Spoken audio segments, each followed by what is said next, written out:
नमस्कार साथियों, जय हिंद। एक युवक दौड़ते हुए पहुंचता है, एकदम पूरे हाफते हुए हथिया दावा थाना। हथिया दावा थाना जब पहुंचता है और जो वहाँ पे जो थाना अध्यक्ष होता है उनको जाते कहता है कि हम जिस महिला से प्रेम करते हैं वो तो तकरीबन गाँव के 200 से ज़्यादा आदमियों ने उनको घेर रखा है। ये सुनते ही पहले तो उस पुलिस वाले को विश्वास नहीं होता है कि आखिर इतने ये जो जिस महिला से भी प्रेम करता है वो तो 200 आदमी क्यों घेरते रखेगा। तो वो बहुत ही पुलिस वाला पहले विश्वास नहीं करता है, उनको लगता है कि ये नशे वशे में है। लेकिन ऐसा नहीं होता है, नशे में नहीं होता युवा तो।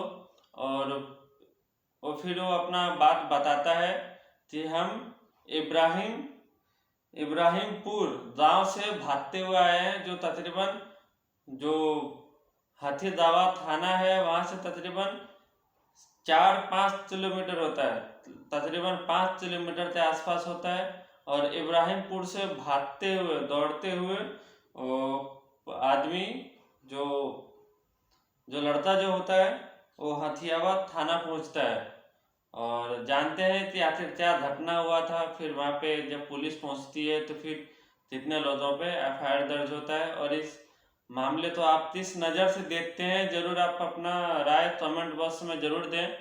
और चलिए आज का ये सच्ची घटना सुनाने जा रहे हैं।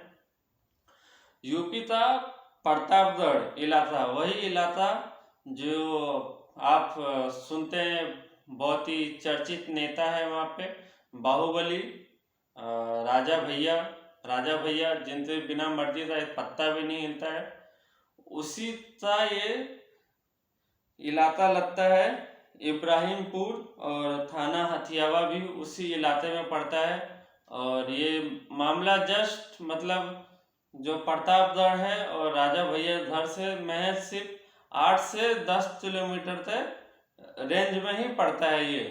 और ये घटना जब राजा भैया के पास भी पहुंचा तो राजा भैया भी काफी विचलित हुए कि उनके इलाके में किसी महिला साथ में ऐसा बर्बरता कैसे किया जा सकता है। तो घटना सुनाने का मेरा उद्देश्य बिल्कुल भी नहीं है किसी को परेशान करना और किसी भी व्यक्ति को लेते तटस्थ करना, ये मेरा बिल्कुल भी नहीं है।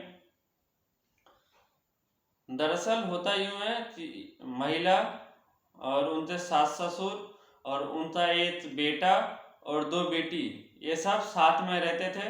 और जो पति जो होता है, जो महिला का जो पति होता है, वो मुंबई में काम करता है, रोजी रोटी के लिए मुंबई चला जाता है।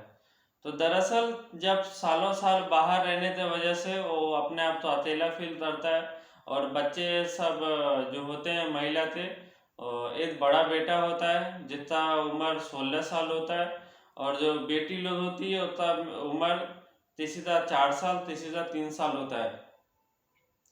तो इस तरह जब उम्र होता है तो बेटियां तो सब छोटी छोटी थी, 3-4 साल की वाली, और बेटा होता है 16 साल का होता है। तो जो बच्चे होते हैं उनको रोज स्कूल छोड़ देता है और अपने जो महिला होता है उनका एक प्रेमी होता है जिनका नाम लपतुस है। लपतुस उसी गांव के बदल गांव, पड़ोस गांव का रहने वाला होता है। तो दरअसल आने जाने में और इतने लंबे समय से किसी गांव में रहने से गांव में क्या होता है कि एक दूसरे से मिलते जुलते रहता है और ऐसे ही बातचीत चालू हो जाता है। दरअसल ये जो लपतुस होता है ये पहले मुंबई में काम करता है जहाँ पे उनका पति काम कर रहा होता है। तो दरअसल उन जो मुंबई में जो पति है उनका, वो इनके फ़ोन से फ़ोन किया रहता है। तो फ़ोन करने से उस महिला के पास इनका नंबर रह जाता है और उस महिला का नंबर इस लपतुस के पास रह जाता है। तो दरअसल ये दोनों एक नंबर रख लेता है और ऐसे ही पहले बातचीत करना चालू करता है। करना चालू करता है और ये दोनों एक दूसरे में इतना अंदर तक बस जाता है कि साथ जीने मरने का तस्मे खाने लगता है और साथ जीने मरने के बारे में सोचने लगता है। दरअसल होता यूं है कि मुंबई से जो महिला का जो पति होता है, मुंबई से सवेरे घर पहुंचता है, अपना घर इब्राहिमपुर पहुंचता है। और फिर वहाँ से तो घर में रुकता है, वहाँ से नाश्ता वास्ता करते और फिर मार्केट के लिए निकल जाता है। तो सामान खरीदना रहता है तो मार्केट के लिए निकल जाता है। घर आने से पहले उससे पड़ोस का आदमी बता देता है कि जो लफ्तुस है वो उसी घर में है। और इस बात से काफी चिढ़ा रहता है लफ्तुस कि उसका पति घर पे आया है, क्योंकि वो दोनों साथ जीने मरने कसम खा रहे थे। तो जब लफ्तुस और उस महिला दोनों जब एक ही कमरे में होता है और आपत्तिजनक हालत में होता है, ठीक उसी समय उनका पति आता है और वो दरवाजे में छोटा सा छेद होता है, उससे देख लेता है। जब वो छोटे से छेद से देख लेता है तो जो महिला का जो पति होता है उनको काफी गुस्सा आता है। और उसी गुस्से के चक्कर में अपने आसपास का जो पड़ोसी होता है और अपने रिश्तेदारों को भी फोन करके बुला लेता है। और उसी समय फिर और भी गांव के लोग जब जानते हैं तो पूरे गांव का तकरीबन 200 लोग वहाँ पे जमा इकट्ठा हो जाता है। और फिर उस महिला को बाहर निकाला जाता है। जो लफ्तुस होता है वो जैसे तैसे वहां से भाग जाता है, क्योंकि वो जानता था अगर यहाँ रुक गए साथ में तो मेरे साथ में भी तो गलत होगा, इसलिए उस महिला को छोड़ता है और वहां से वो भागता है हथियावा थाना। तो इधर जो गांव में होता है, गांव में पंचायत बैठाया जाता है कि आखिर क्या किया जाए इस तरह का जो सजा है। तो ऐसा सजा तालिबान में दिया जाता है। तो तालिबान में जब ऐसा सजा दिया जाता है तो वहां पे क्या है, कोई महिला किसी अन्य पुरुष अपने पति के अलावा किसी अन्य पुरुष के साथ में अगर देखा जाए या किसी प्रकार का एक्टिविटी करते हुए दिखे तो उनको सजा दिया जाता है कि सर मुड़वा देना, मुंह में ताली पोत के रास्ते में घुमाना और गधे पे बैठाते चप्पल का माला पहनाना। ठीक उसी तरह का गांव में एक फैसला लिया जाता है, जो पंचायत बैठता है उस गांव में, उसमें फैसला लिया जाता है कि इस महिला को पूरा गंजा कर दो, मतलब टकला कर दो, सर में यदि बाल ना रहने दो। और फिर उसको टकला करते पेड़ में बांध देता है। बांधने के बाद फिर उसके मुंह में तालित पोता जाता है और गांव के महिला द्वारा ही तालित पोता जाता है। और फिर उसको चप्पल का माला पहनाया जाता है। फिर उसको पूरे गांव में घुमाया जाता है, पूरे गांव में घुमाया जाता है। और उधर दूसरी तरफ जो लफ्तुस होता है वो हथियावा थाना में जाके जो वहाँ का जो इंस्पेक्टर होता है उनको समझा रहा होता है कि पुलिस चलिए। और जो इंस्पेक्टर होता है वो उसका बात तो फिर लास्ट में मानता है और फिर अपने शहर से, यूपी से, लखनऊ से, फिर वहाँ से 4 फोर्स बुलाता है। जो सिपाही होते हैं वहाँ का, जो जिला लेवल का जो सिपाही होता है उनको बुलाता है। और फिर उनके साथ में पूरा टीम लेते फिर गांव में ढुकती है, क्योंकि उनको पता होता है गांव का भीड़ है, कुछ भी हो सकता है। तो इसलिए 4 पुलिस वहाँ था और एक हथियावा थाने का पुलिस साथ में लेते।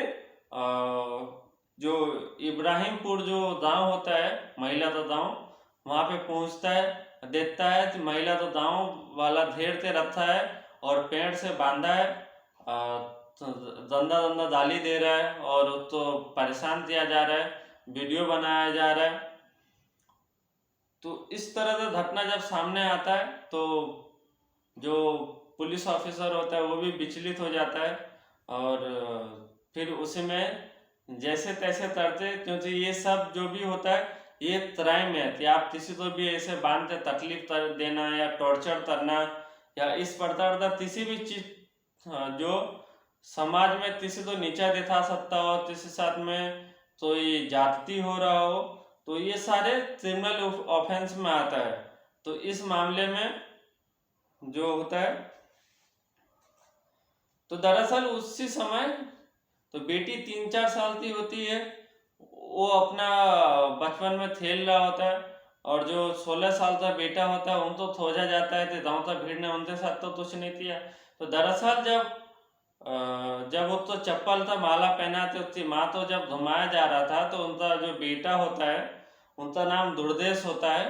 तो दुर्देश इस चीज़ का विरोध करता है, क्योंकि वो 16 साल का होता है और 12वीं में पढ़ रहा होता है। तो इस चीज़ का विरोध करता है कि ये जो हो रहा है मेरे माँ के साथ में गलत हो रहा है, ऐसा नहीं होना चाहिए।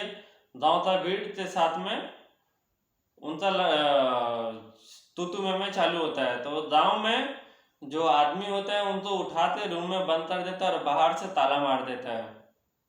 तो पुलिस फिर उनके बेटा तो ढूंढता है, फिर उनकी दो बेटी तो ढूंढता है। सब सही सलामत होता है, लेकिन बेटा तो रूम में बंद कर दिया होता है, वो मिल जाता है। फिर पुलिस जो होती है हथियावा थाना था, और फिर मामला तो बहुत ही संज्ञान में लेता है। और 50 आदमी के ऊपर, 50 से ज़्यादा ही आदमी के ऊपर मुकदमा दर्ज होता है। महिला पुरुष मिला थे, क्योंकि सब शामिल होता है, महिला पुरुष सब मिलाते। तकरीबन 50 से ज़्यादा लोगों पे FIR दर्ज होता है। और उसमें से 30 से ज़्यादा लोग तो मौके पे ही पकड़ लेता है, क्योंकि 5 गाड़ी फोर्स रहता है, आधा आदमी भीड़ तो ऐसे भाग जाता है। और उसमें से 30 जन तो पकड़ लिया जाता है, और 20 लोग से ज़्यादा अभी भी जो है वो फरार चल रहा है, और वो तो जल्द ही ढूंढने का प्रयास चल रहा है। और हमें पूरा विश्वास है हथियावा थाने के ऊपर। और राजा भैया तो इलाका है, और राजा भैया तो इलाके में ऐसा तो कुछ अन्याय नहीं होने देंगे, क्योंकि बहुत ही न्यायप्रिय लोग हैं राजा भैया। जहाँ तक हमने उनके बारे में सुना है, जाना है, हमारा तो उनसे मिलना जुलना नहीं हुआ है, पर हमने जो सुना है उनके बारे में यही कि उनके रहते हुए उनके इलाके में पत्ता भी नहीं हिलता, उनके बिना मर्जी था वहाँ कुछ नहीं होता। तो दरअसल आप इस घटना को किस